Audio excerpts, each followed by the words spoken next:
The college basketball regular season has come and gone, meaning it's award time. Yesterday, we told you about the men's awards. Today, 5 Baylor women's players received all Big 12 honors. Nalissa Smith was named unanimous player of the year, her second straight, becoming the first player to win the award consecutively since Brittany Griner won 3 straight from 2011 to 2013. She was also a unanimous first team all Big 12 selection and an all Big 12 defensive team selection. Jordan Lewis is Big 12 newcomer of the year and all Big 12 first team. Sarah Andrews was named all Big 12 second team, and then Queen Egbo and Jamie Asbury are all Big 12 honorable mention. With a blowout win over Texas Tech yesterday afternoon, the Bears won their 5th straight outright Big 12 regular season championship. In it, head coach Nikki Collin accomplished one of her biggest goals entering the season.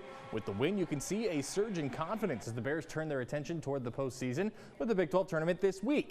Collin says the way they've adapted to that early February loss to Oklahoma, the Bears are as poised as ever with Selection Sunday just 6 days away. I'm just really proud of how we're playing right now, not just the championship, but how we're playing and how we're playing unselfishly and sharing the ball. And I just think we're hard to play against right now. Baylor opens Big 12 play Friday against the winner of Thursday's play-in game between Texas Tech and an Oklahoma State team which fired its head coach today. Tip set for 1:30. On the men's side, the Baylor Bears are the number 2 seed at this week's Big 12 tournament after winning a share of the Big 12 Conference Championship for the 2nd straight year. It's the 3rd straight season the Bears are a top 2 seed in Kansas City. But after the big win over Iowa State on Saturday, Scott Drew says it might have been harder this time around than last year. The reason? Crowds. Baylor struggled a bit more on the road than it did a year ago, and understandably so, but the Bears seem to reinvent themselves after injury issues, and they're as excited as ever.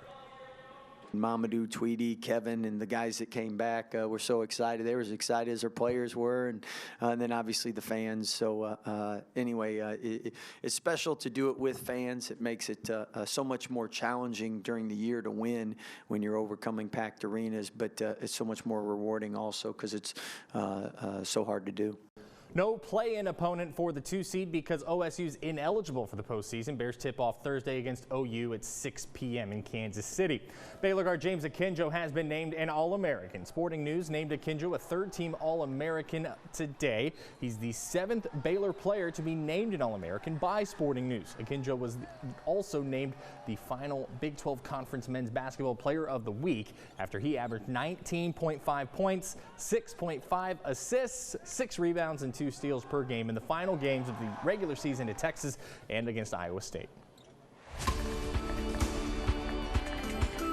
We're now on day, who knows, of the Major League Baseball lockout, and the players and owners have reached a few weird compromises, including banning the shift, implementing a pitch clock, and yes, larger bases. The 3 changes on the field will take effect as soon as the 2022 season starts, if it does, with both sides agreeing to 45 days notice. Typically, the union requires 1 year's notice for on-the-field changes. The owners have also now pointed to Tuesday, as in tomorrow, as a deadline to be able to play all 162 games of the coming season. So if more progress isn't made, more games could be canceled tomorrow. That might give Rob Manfred time to work on his golf swing again. We'll be right back.